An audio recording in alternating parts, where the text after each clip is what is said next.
Super duper. Just gotta find Facebook here. And we are live. Awesome. Today is Wednesday, March 29th. It's the March 29th edition of the Crypto Flight Path. Welcome, welcome, welcome. Well, yeah, I had the uh, CoinGecko pulled up and on stream, and there it is. It disappeared on us. All right. Yeah, we got some nice price action in Bitcoin last night. I woke up and I was like, all right, pull up Bitcoin chart. It's probably going to be down. And oh, wait a second, it's up 5%. That's great. That's great. It looks like people are starting to position, I should say, for the unknowns, the unknown unknowns that will ultimately ultimately be fed to us via the mainstream media machine from this day forward for the rest of the year, as we barrel towards a couple of really important things in life. One of them being the next presidential election here in the U.S., and the other is the Bitcoin halving cycle, or the Bitcoin halving event that is coming up sometime in 2024. And I believe that's what we're going to talk about today, is this concept of the Bitcoin halving cycle.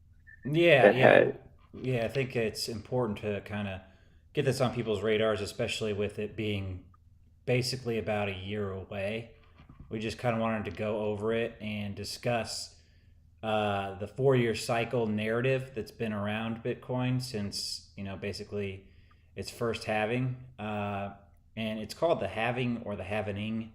And, it doesn't mean that the Bitcoin in your wallet gets cut in half. It doesn't mean that, I've seen so many funny memes about this. All it means yep. is that the amount of Bitcoin released every 10 minutes gets cut in half. So we'll go over that and why it's important. And we'll discuss that in relation to the narrative around 4 year cycles and how that may or may not be true moving forward, and what we think is actually going on compared to that. So I think that's probably a good place to start. I think I've got this website pulled up by bitcoinworldwide.com. No idea if this is a who owns this website or not, but I believe this is accurate information. And it basically talks about, okay, so let's get into what is the Bitcoin halving. It's a new Bitcoin are issued by the network every 10 minutes. For the first 4 years of Bitcoin's existence, the amount of new Bitcoin issued every 10 minutes was 50. Every 4 years, approximately, this number gets cut in half. The day the amount halves is called the halving or the halvening. So in 2012, the amount of new Bitcoin issued every 10 minutes dropped from 50 Bitcoin to 25. In 2016, it dropped from 25 to 12.5.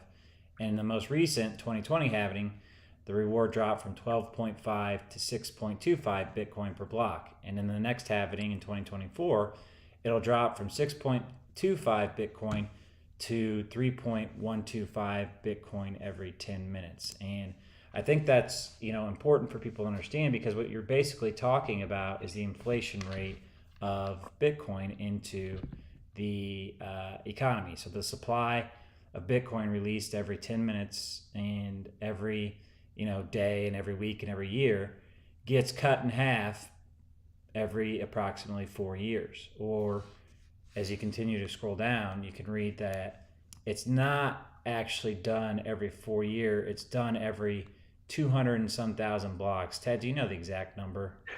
It happens to be 210,000 blocks precisely. Yeah, well, there we go. You're better than Chat GPT. Let's see.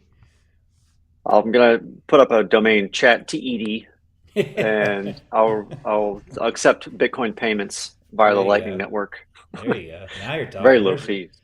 Hey, Very low fees. why are we doing this? Let's work on that. But yeah, so Yeah, go ahead. I was gonna say this idea of Bitcoin being issued into the supply pool globally is what is lovingly referred to as the block subsidy, and I'll explain what I think that means. And the reason I bring it up is that the incentive structure in the ecosystem here is that if you choose to participate in the mining process, which is you're expending energy and effort and time and money into building out this computer hardware infrastructure that's going to defend the security of the Bitcoin network.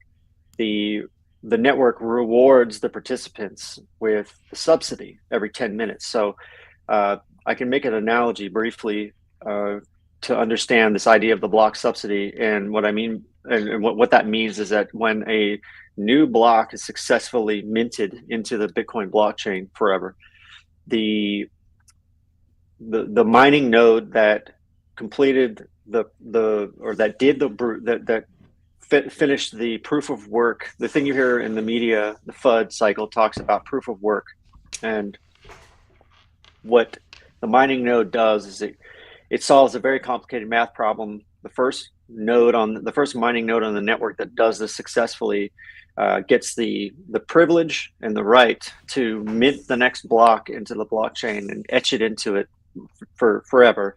And the reward for doing that is every 10 minutes or so is what's called the block subsidy. And in this case, today, if you successfully mint a block into the blockchain, your block reward or the block subsidy is 6.25 Bitcoin. So let's fast forward to next year, and we get to the end of the next chunk of 210,000 blocks. And on the very next block after that, the current chunk of 210,000 blocks that we're in today, the very next block that gets minted, instead of the block subsidy being 6.25, it will then be 3.125. So the block subsidy is what gets reduced by half every roughly 4 years, or precisely every 210,000 blocks that are minted into the blockchain, which every block takes approximately 10 minutes to complete. So a good way to think about, or one of the sayings that I've read on the internet and people say is a TikTok next block. You know, Bitcoin doesn't care about world events. It doesn't. It's not a. It does the thing that it does, and it does it very well. It's done it for it's done what, for 13 years now, almost Yep. 14 years, and it mints blocks into the blockchain.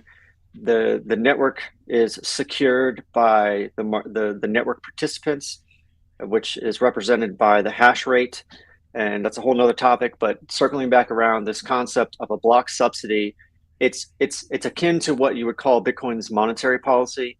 And what I mean by that is that the network itself, being comprised of all these component parts, has a monetary policy that is clear, understandable, and fixed, and that every roughly 10 minutes, a new block will be minted into the blockchain, and then the subsidy will be distributed, and that is what dictates the amount of available supply of Bitcoin in the form of what's called a UTXO, or an unspent transaction output. That's the Bitcoin that can land in your wallet, my wallet. I can send it to you. You can send it to me. It can land anywhere on the network. And the last thing I wanted to communicate is that on the other end of the spectrum, someone analogous, is that when you look at the U.S. dollar and you look at the monetary policy infrastructure, and it's driven by the Federal Reserve, which is run by people, and you see the monetary policy is something that has, anytime someone opens their mouth at the Fed, or any of the decision making that happens at the Fed, whether it's legitimate, it's necessary, or if it's based on if it's driven by politics, or things that humans decide that they think is what's best, or maybe it's not what's best. But the monetary policy changes from one quarter to the next, or 1 minute to the next, depending on what's happening in the world, and it has very real effects on the value of your money here in the U.S. And I'm talking in the form of U.S. dollars. It also has global effect because of the current USD World Reserve currency status. It also has far-reaching effects around the world, and it affects hundreds of millions, if not billions, of people every time the monetary policy changes in the U.S., driven by the Federal Reserve. And then you've got all of the other central banking entities around the world with the things that they do, and the long the long-reaching effects that they have as well. But the point of me articulating as such is just to understand that Bitcoin's monetary policy is very simple and it's very easy to understand, and you can rely on it because it's worked flawlessly for more than 13 years. Yeah, Anyway, that's and what the yeah, I thought that was a great explanation of the Bitcoin reward. And basically, you can think about just the amount of Bitcoin that gets in the Bitcoin block subsidy is just the reward for the effort you put in to, mine the energy. And that's what you have tens of thousands of, quote unquote computers, right? All around the world, and they're not computers in the way you think about a computer. It's not a desktop, right? It's a specific miner, and they're called ASICs. Is that correct, Ted? that's right. So ASIC, ASIC is short for application specific integrated circuit, and that's a fancy word for a dedicated computer board that does one thing. And it has a network connection, or has a hardware port for a network cable, a Cat 5, Cat 6, or Cat 7, whatever Cat edition of the networking cables that come down the pipe that we have to buy every year, allegedly. The point I'm trying to get to is that this dedicated circuit, or excuse me, this particular piece of silicon that has a CPU and some memory doesn't operate like your laptop or your desktop or even a server machine in a rack in a data center somewhere that runs a very robust operating platform like Microsoft Windows, Windows Server, Linux, any variant of Linux or any other Unix based operating system that can support any number of types of applications, whether they're web based or not. None of that madness. It's very think of it as a computer circuit board with blinders on. It does one thing. It participates in the Bitcoin mining network of computers.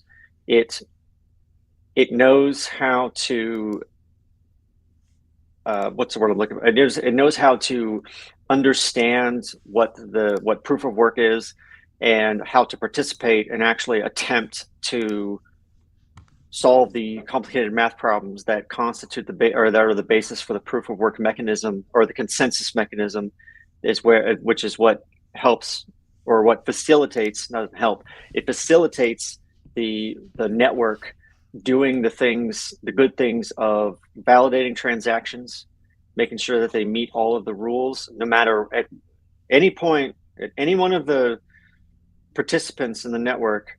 When a transaction is presented, it gets validated by any one of the nodes, and they all follow the same rules. And this is the beauty of this decentralized, permissionless. There's no people involved, no one there to make a shoddy decision or make a nefarious decision.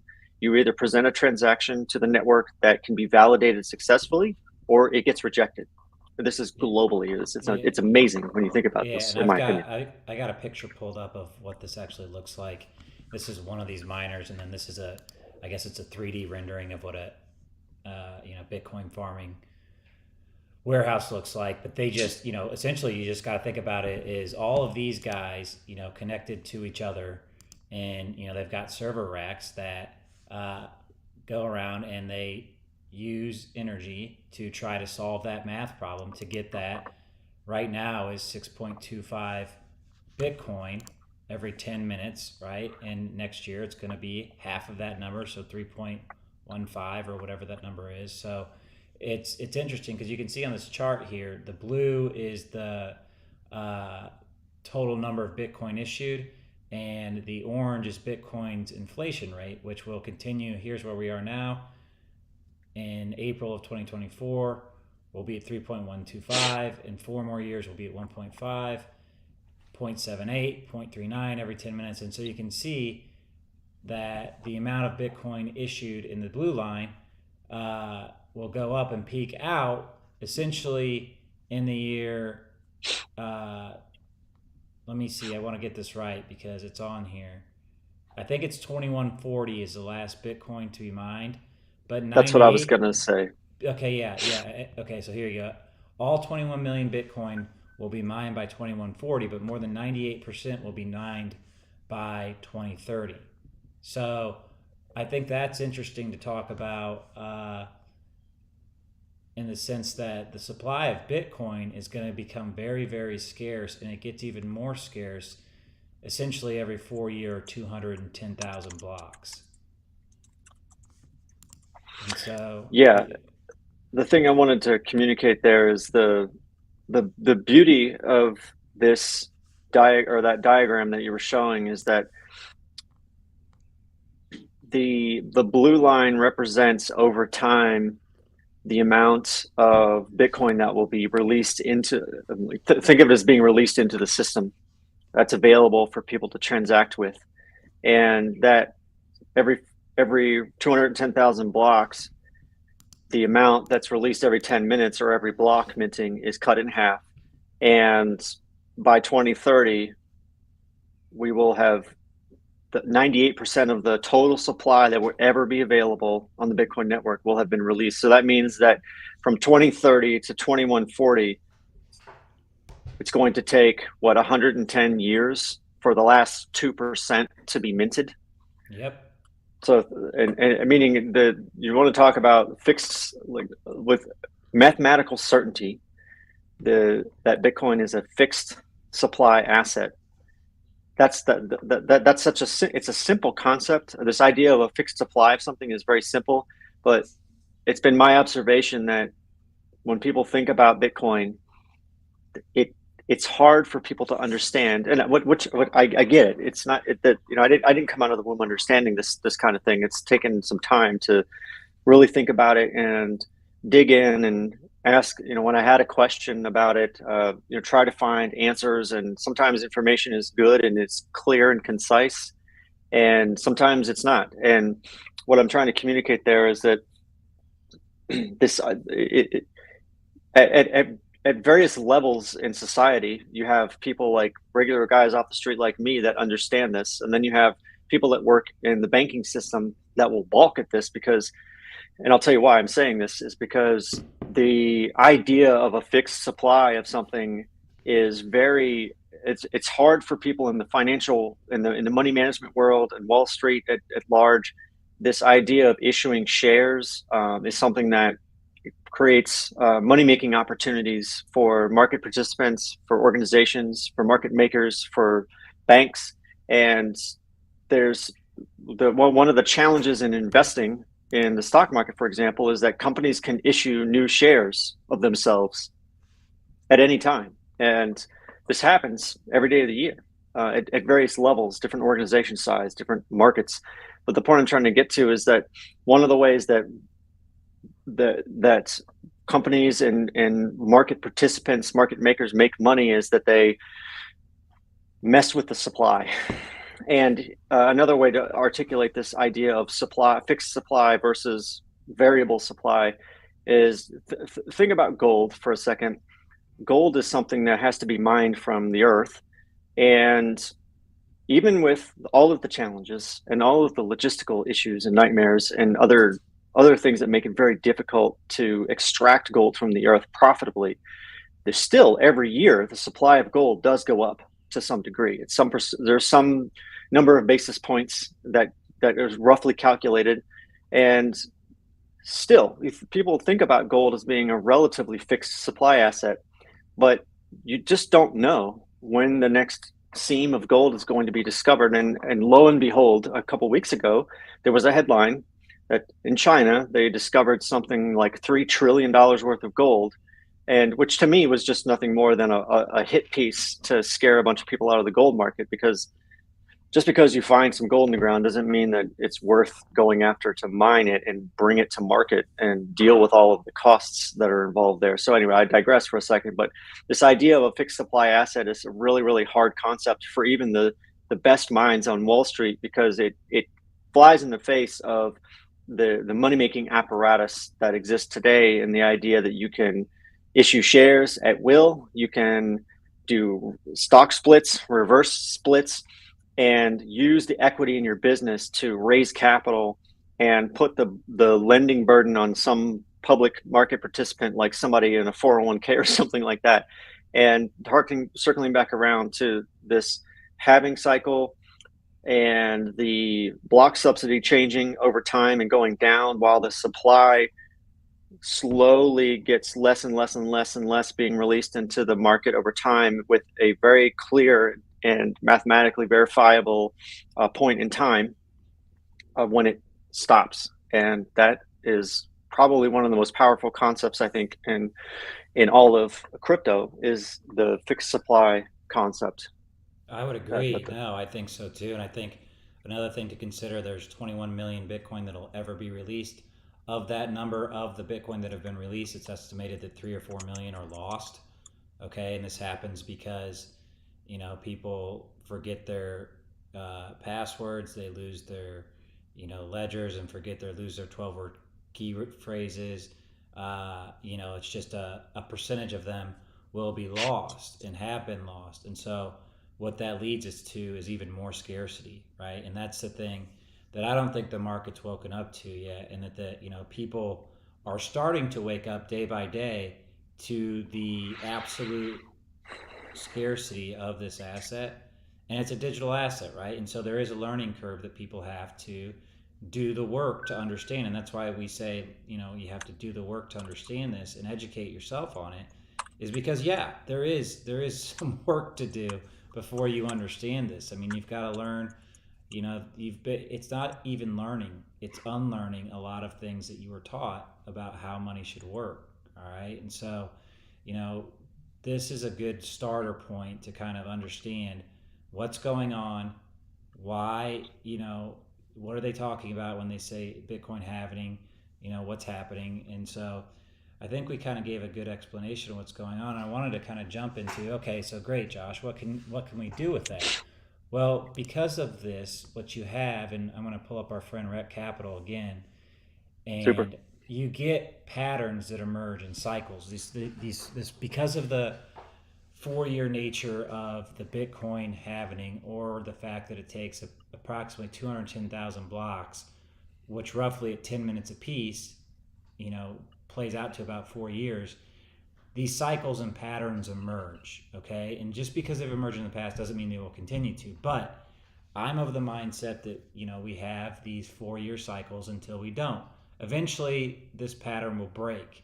But as you can see here, and what Rec Capital is talking about is, if you look in 2019, we had the run up in 2017, then the bear market of 2018, okay, and we came back down to.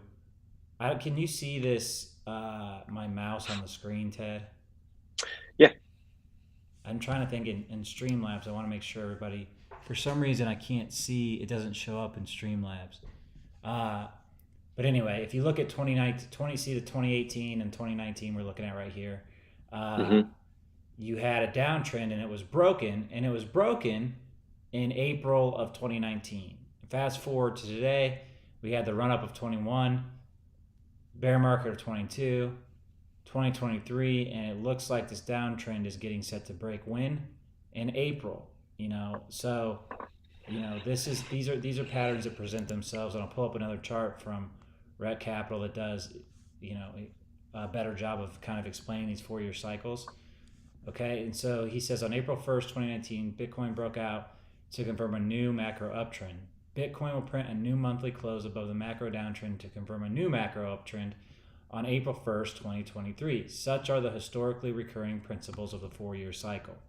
All right, and so because of this, the nature of the 4 year cycle and the halving, you can kind of look at what's happened. Okay, you've had 3 years up, 1 year down, all right, essentially, right? But within this, there's all kinds of analysis you can do to get a good idea of where we think we might go next.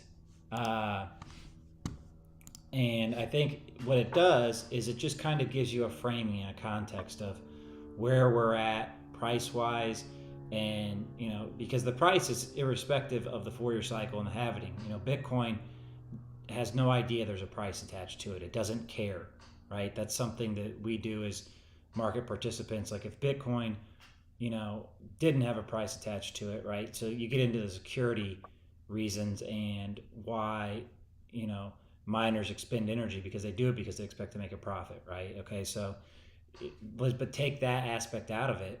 Just say that there's no price attached to it. Bitcoin would keep operating regardless of whether we looked at charts or not, or made it. You know what I'm saying? So, uh, Right. and I don't want to say that because the reason that people spend money on Bitcoin and spend money on miners is because they expect to make a profit because they have to pay for energy for those miners. So like that's not a realistic thing to say. But in this example, I just wanted to share that with everybody. But if you, as you can see the chart here, we've came out of the big run of 2021. In 2022 we had, what do we have, a candle two, right? And that's indicative to the bear market. Same pattern in 2018 and 2017, candle two down year 2018, reaccumulation year 2020, 2021, candle 421, blow, Bitcoin top, repeat the cycle, bear market, and but here's the thing in relation to the halvenings. Okay, so the halvening will happen in 2024. Okay, and it happened in 2020. So you see, during the halvening years, you get reaction around the halving. That's right, and I think there's a couple of now this is there's nuance to this that me as an individual, I may not understand all of the variables that go into or all of the variables in play that help contribute to market conditions as such that these cycles play out. But what I'm trying to communicate there is that the when an asset is widely available. And take the car business, Toyota, for example, not picking on Toyota. I'm just, I just selected Toyota because Toyota operates in much the way every other car manufacturer makes, is that every year they produce new vehicles that are the next model year of a previously produced vehicle that's not really all that much different. And you know what happens when you buy a new car? You drive it off the lot, you get 6 inches past the dealership, the threshold that constitutes the dealership on the map, and the asset that you just paid retail for is now worth about 40% less. And the reason for that is that there's a couple reasons for that. One is that the manufacturer is every day of the year, the manufacturer of those automobiles are producing more units of more, there's more supply coming onto the market literally every day of the year. And if you wanted to turn around and try to sell that car a month later, 6 months or 2 years later, you're contending with market forces, meaning you're contending with the fact that there's someone else other than you that controls the supply of that asset, and you're contending with every other person that has one of those units that they want, has that asset that they want to sell on the open market. So what I'm illustrating here is this concept of market dynamics, and this it really around the supply and demand structure in the car business. And we can get into we don't have to get into all of the different players, but what I'm trying to communicate there is there's a supply and demand structure, and there's cycles within that structure. There are cycles within how this operates from one day to the next, 1 year to the next, every 4 years to the next.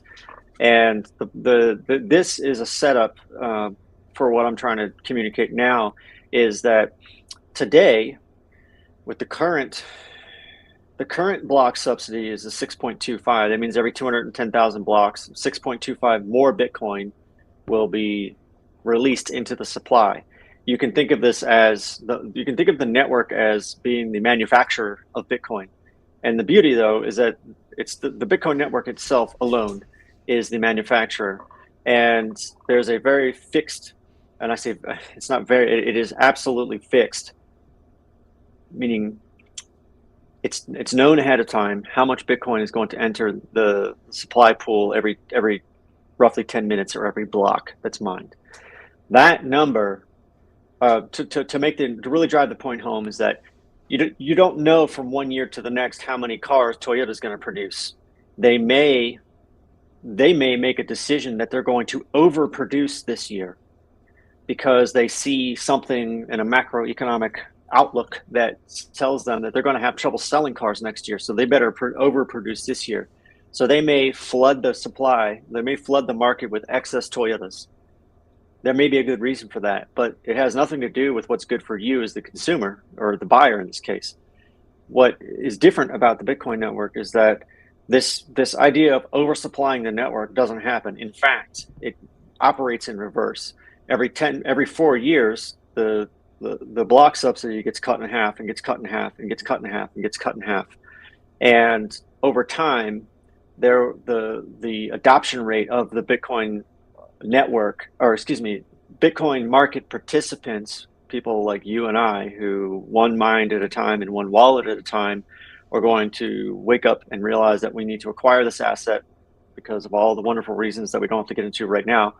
And as the market number of market participants rises, the supply of Bitcoin is slowly ratcheting down, or the Bitcoin supply that will be introduced into the market is slowly being ratcheted down as adoption is going up. And it doesn't take rocket science or complicated math to figure out what happens to an asset like this. And from a supply and demand standpoint, whether it's priced in US dollars, euros, or it's priced in some obscure monetary unit that we don't know about yet, the pricing of Bitcoin and other currencies doesn't matter and has no bearing on how the network operates and how the block subsidy is managed and waking the global awakening that's happening. And over the next 10 to 15 years, the opportunity that this presents for us to protect ourselves by acquiring this particular asset, because we know that outside of the Bitcoin network, there are monetary policy implementations that are coming that are going to continue to debase our dollars, for example. But that gets into what I just said we weren't going to get into. So I'll stop Yeah, there no, I and think, flip it back over. yeah, I think this is just one thing to look at when you're looking at, investing and owning Bitcoin is the, 4-year cycle narrative and the halving uh, structure and the inflation schedule of Bitcoin. All these things are factors you need to consider, but they aren't the only factors, right? And so there's something that's probably more likely happening with these cycles is that they are reflecting of the traditional business cycle and liquidity into the markets.